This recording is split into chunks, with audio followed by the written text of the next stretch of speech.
Yeah.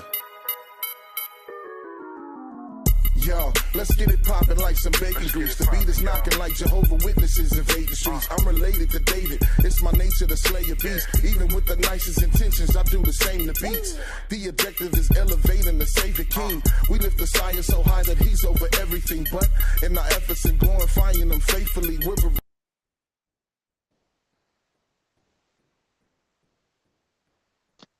Yo, what's up? Thank y'all for tuning in for another edition of The Juice. I'm IG, your host, and we got with us today special guest. We got the beautiful Ariel Houston, definitely a great artist out there. Ariel, say what's up to the people for me. Hello, people, and hello, IG. Thank you. Hey, thank you for being here. Definitely appreciate it. But I really want to get right into this interview. Now, you do bear the Houston last name, which old people don't know. You're the sister-in-law of Whitney Houston. So, how does even bearing that last name affect your musical journey? Because I know that's got to be tough. So that's a great question. Actually, bearing the Houston name doesn't so much affect, or it hasn't anyway so far affected my musical journey in this positive or negative way. I would say more so than anything, just having the relation, right? Like, being around when Whitney was here, recording with her and eating with her and being around her and being with Sissy and John and my husband and just the Houston family and the Drinkard family itself, I would say has been more impactful on my musical journey than just bearing the name. Just having the name has not been so much more impactful than it has been the relation, if that makes sense. Yeah, it does make sense. I guess if they don't know Houston's a common last name, if they don't know that you're related to them, it's not going to impact anything they do. But once Sure. they know, it's definitely sometimes it's an expectation put on you. Um, Absolutely. Mhm. absolutely. Now, I really want to And get and into. and it's Go before we ahead. move on, I think that that's a good point, because when people do find out and make that relation, I think that it can be tough. I think tougher than what people would probably think, just because Whitney set the bar so high. And so, voices like Whitney only come around every 5,000 years, right? Yeah, And you're so right. we have that person that's setting the bar. It can, I guess, I don't know, make it tougher in that regard. But yeah. Yeah. Oh no, that bar is set very high, but you're reaching to it. I heard your music and you're doing your thing out there. So ain't no fronting on that. Well, But thank you. I appreciate that.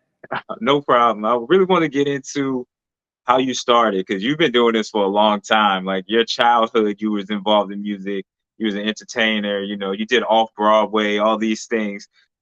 But still, with all that going on, you still went through a period of homelessness as a child. Oh, Explain yeah. how this. Explain to the people out there how this shaped your music and how it's also shaped your philanthropy because you do a lot of philanthropic work as well. Yes, I do. So I started modeling. I was a Ford model at 5 years old, and I was a showbiz kid. And so I started off modeling, but then I delved into acting and singing and off Broadway, and I was just this showbiz kid. But it was interesting. I like the way you put it. So my childhood as a childhood entertainer was not typical, in the sense that I was, performing with celebrities. I was, rubbing shoulders with my colleagues were celebrities, even celebrities now. And when I would leave set or leave the production or the audition or whatever, many times we didn't know, meaning my brother and sister and my mother, we didn't know where we were going to sleep. That happened many a nights. I remember singing the anthem at a Knicks game, because I started singing the anthem at 9 years old there quite often. And we left Madison Square Garden, and I couldn't. First of all, let me back up. I couldn't wait to go sing because they had this great buffet, right? That like everyone gets to go eat. Buffet, hey. And so like I love to go there because the food was so great, and that was like a treat for me. And so, but after I would sing and we would walk out of Madison Square Garden, there at one point I remember my mother looking at us and saying, "You guys, I don't know where we're sleeping tonight." But my mother always found a way, always. And we made it, and I don't regret anything in my childhood. Oh, I understand. Like this homelessness is a thing that hits with me because I actually worked at a homeless shelter for a while, so I would see those families, and I went through a spell myself. So it's definitely something I relate to, and like when someone has a testimony about it, it always gets to me. Yeah, and in regards to my philanthropic work now, the Houston Foundation, it's serves individuals with mental illness and substance addiction, but as you know, the homeless population is very prevalent within that space, and so I kind of feel like it all lives in the same space together, and so being able to help one is helping all of it. Yeah, yeah, definitely, definitely. And you just hit my next question. So you went into the Houston Foundation of Hope, and I was good with the mental health. And what are your actual goals with that? With the Houston Foundation of Hope. The Houston Foundation for Hope. So currently, like our current programming is basically reducing barriers to the treatment and recovery process, right? So barriers are like housing, employment, transportation. Those are all barriers that people face. They go into treatment, they come out, and they don't have these things, and it causes relapse. It's right. And so there are even barriers to the barriers. For example, lack of government identification, lack of access to transportation. So we help with bus passes and helping people get their birth certificates, helping people get driver's licenses, IDs. So we have a long list of community partners and government partners that help facilitate that. But in terms of like goals, future goals for Houston Foundation, I always, the way it began, one of the reasons was to reduce the stigma around mental illness and substance addiction, and even homelessness in that regard. And I feel like, platforms like this is what will help reduce the stigma. We have to talk about it. I find myself in a lot of spaces where, mental illness is the stigma is kind of starting to decrease a little bit, even in the Black community. But substance addiction is still the topic that it's like, well, let's not talk about that. Maybe that's not the right place. Maybe this is not the right place for that. But that's the problem. That perpetuates the cycle of stigma, right? And Right. so, yeah, I just want to be able to talk about it. It's not about say no to drugs. It's about like, let's talk about drugs, right? Like, especially Right. for the youth. It's about education, educating people. And everyone's affected by it. Like you might not, for example, have mental illness or a substance dependency yourself, but there is someone that has a substance dependency and you just don't know it. Your teacher, your friend, your family member, you know what I mean? So everyone's Mm, affected. absolute. Well, I absolutely know what you mean. I don't talk about it, but my father dealt with substance abuse, and most people around me never knew. So Mhm. it's definitely something. This is something I'm definitely always for back in, and doing stuff. Whew, man, you got me in a space I didn't want to be in an interview. All right. Well, I wanted to get into your latest single, "Breaking My Heart." For the people that haven't heard it, it's a dope song. Actually, y'all go to my page. You go to Juice Media. We did have it playing yesterday for y'all. Um, just explain the whole concept of the song, and what which came about for you to even do this song. Yeah, so heartbreak, the concept is obviously heartbreak, betrayal, possibly infidelity, um, but for me, the concept came about with all of those things in mind. But it wasn't so much infidelity for me. My husband was struggling with some issues that caused me to feel all of those things, right? All of the betrayal, the lying, the broken promises, um, the things that a woman would feel when her spouse does cheat on her with another woman, right? So it doesn't necessarily Right. have to be infidelity that causes all of these things, all of these feelings. And so that's really where the concept came from. Oh yeah, definitely. I feel that it's a great song.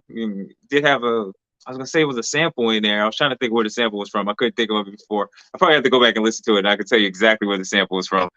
But Listen to it again. everybody, I'm sure you will.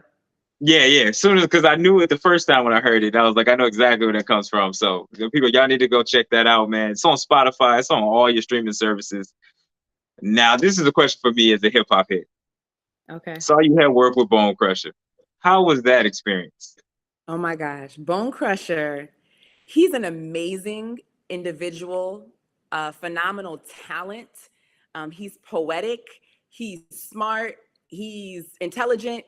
Like he's so many things all in one, you know. And just being able to be at the studio with him, and he came. We did a like a short little video clip for Guns Down Life Up, and he came to it as well. And he was down for the cause.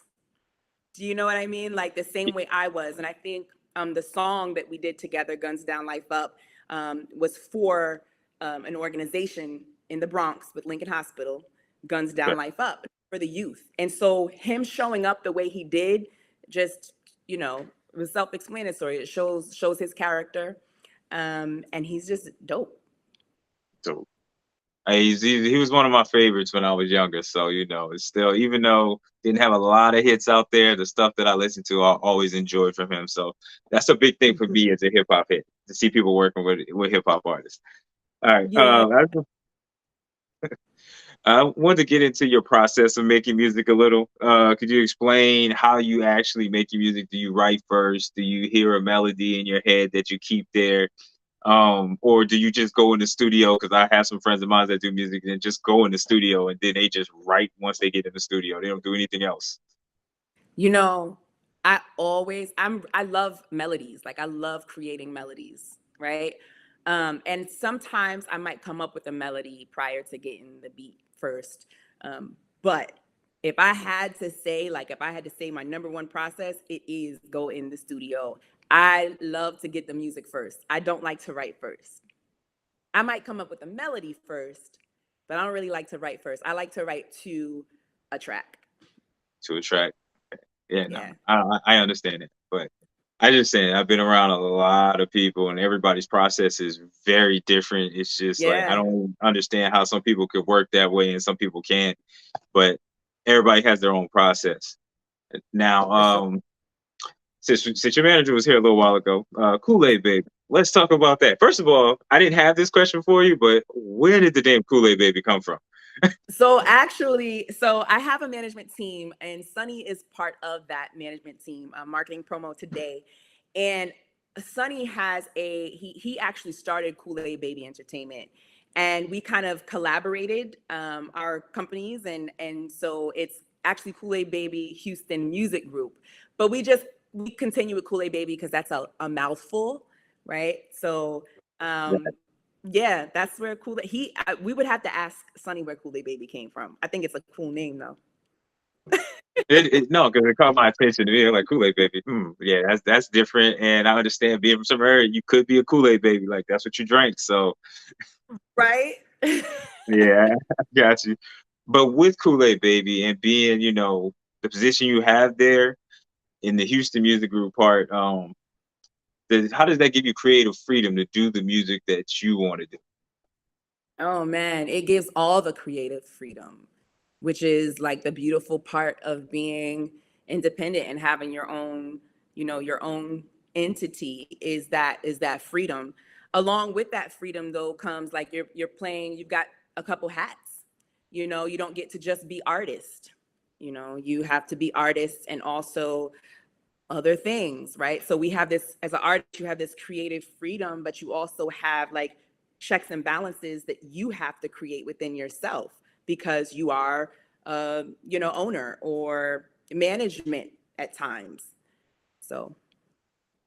Mm, yeah, so I can see that's a juggling thing here. How you able to juggle all these things and stay on a certain path, and it seems like you're doing it pretty well right now. So I commend Thank you for you. that.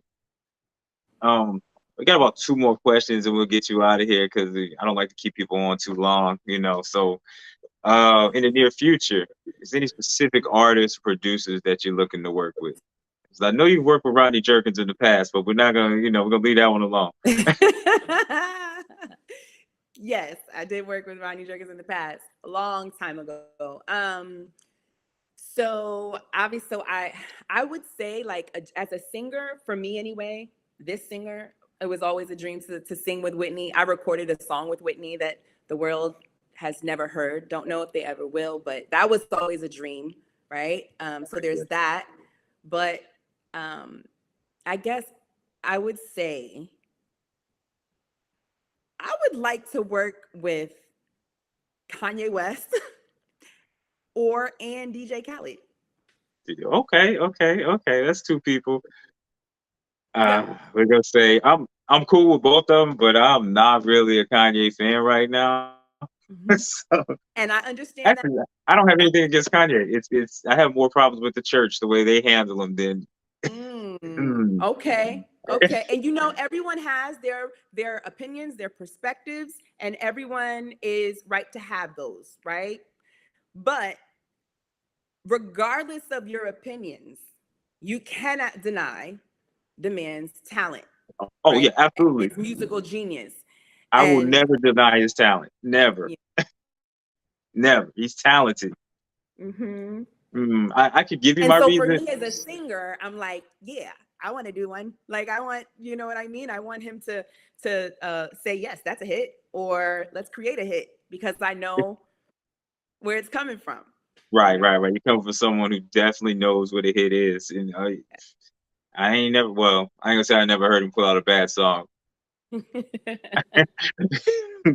But yeah, no, he doesn't put out too many ones that aren't bad. So, he's putting out hits after hit after hit, no matter what genre it is. So, and like we said earlier, you did your off-Broadway. So are you going to venture into TV and film at any time in the near future? I would love to. Like that's what I've done my whole life. It wasn't just off-Broadway, it was TV, films, you know what I mean? And so I think when life happened and, I had my children and I went through my ebbs and flows of adulthood, I'm at the place now where getting back into my music, I absolutely want to get back into TV and film as well. Yeah. Got it. I wish you the best with that, maybe see you on the Hallmark Channel or something real soon. Thank you for that. Before we let you go, thank you for being here, but I just wanted you to give a chance to tell everybody how they can reach you: Instagram, Twitter, Facebook. So to be honest, I am like the most basic artist. Ariel Houston Music on my Instagram, and you can find me through that way. You can find all my other links through Ariel Houston Music on Instagram. We thank you, Ariel, for wish you the best in all your endeavors, and just thank you for being here. And y'all have been tuned into The Juice. We will see y'all next week. Thank you, IG. You're welcome. Everybody keep it down for me. Yeah. So, hold on, because it will not be a sin in the eyes of my... That was the longest 4 minutes. Took me a while